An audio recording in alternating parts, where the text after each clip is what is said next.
Andre tadi menyitir tentang adu gagasan. Kalau dalam bahasa Bang Karni kan Lego gagas gitu. Biar kita tidak menjadi Sisyphus yang setiap waktu mengangkat batu dari lembah ke puncak gunung lalu kemudian digelindingin lagi ke bawah lalu diangkat lagi.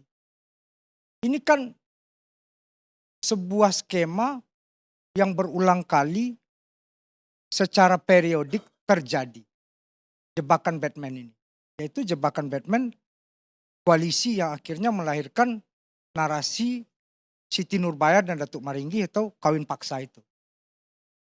Nah, maka kemudian dalam konteks ini biar kita tidak jadi Sisyphus, biar kemudian akal sehat kita dan komitmen politik kita untuk memajukan demokrasi, apa yang pernah Bung Rocky Gerung lontarkan itu menjadi catatan penting bagi kita malam ini. Apa itu? Tentang bagaimana presidensial threshold.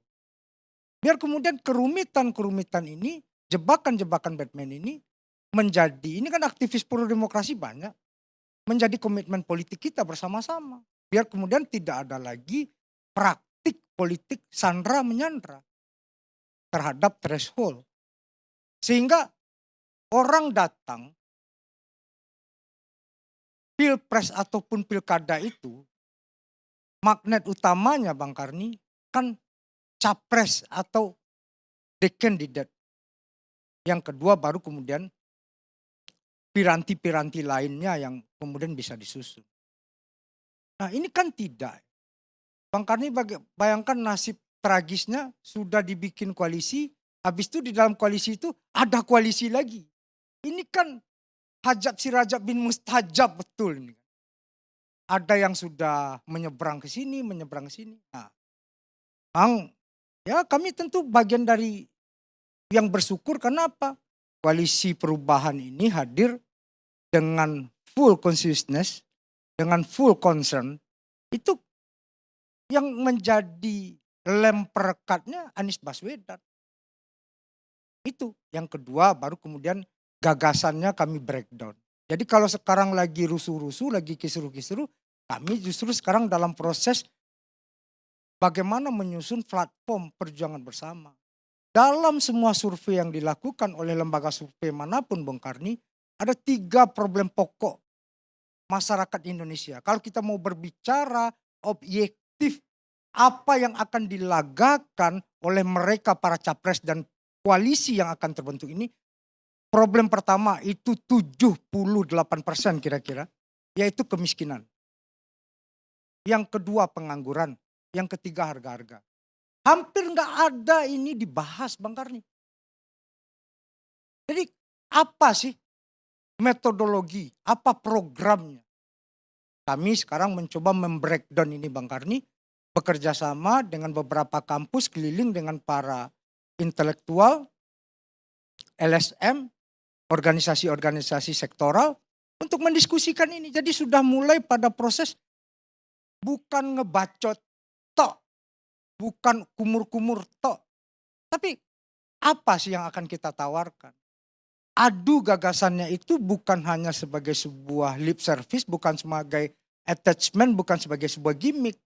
Ini kan ada presiden Bang Karni, ada calon presiden bukan gagasannya yang didepankan tapi lebih banyak lari-lari paginya gitu sebagai sebuah bentuk keakraban.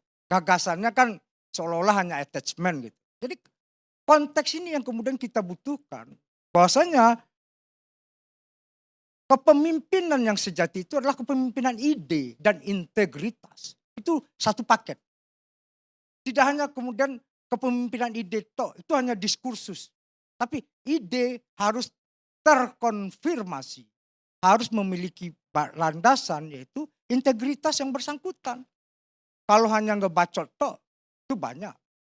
Jadi konteksnya sekarang koalisi perubahan sudah dalam proses bagaimana mematangkan platform perjuangan. Nah, bagaimana dengan yang dinamika yang terjadi? Ya, kita anggap ini sebagai sebuah hal yang benar-benar harus jadi catatan. Yang kedua, kalau toh ada yang bergabung, syukur Bang Karni. Tapi bergabung tidak dalam konteks emosional. Itu sebuah keputusan politik tidak boleh diambil hanya karena sentimental semata-mata. Saya tidak mengatakan, banyak orang mengatakan tendensi ideologi. Itu lebih banyak kumur-kumurnya itu Bang Karni. Dimanapun saya ini sekretaris Bapilu Partai Nasdem Bang Karni. Dalam konteks pilkada dan pilpres itu hampir spektrum kiri dan kanan itu kawin. Bahkan di dalam politik yang ideologis sekalipun, di Brazil itu Lula da Silva, partai yang paling kiri progresif, harus berkoalisi dengan kanan, partai kanan, sangat kanan, untuk bisa memenangkan sebuah kontestasi pemilihan presiden. Jadi dia tidak jadi relevan lagi konteks ideologinya, tapi kembali kepada pasal 1 ayat 1 capresnya. Koalisi perubahan sadar betul the only one figur perubahan yang ada tumbuh bersemi di hati rakyat di pemilu 2024 itu adalah Anies Baswedan. Itulah gerak maju sejarah yang direpresentasikan aktivis seperti Adian Apitupulu, seperti Andre Rosiade, tentu menginginkan seorang aktivis yang akan menjadi pemimpin di Republik ini Bang Karni. Jadi itulah yang kemudian menjadi sebuah benchmarking, sebuah cita-cita yang terpendam di dalam otak kecil kita. Ia benar-benar aktivis ini, bukan salon Bang Karni. Orang yang benar-benar memiliki jejak rekam, berdarah-darah memperjuangkan demokrasi kita Bang Karni.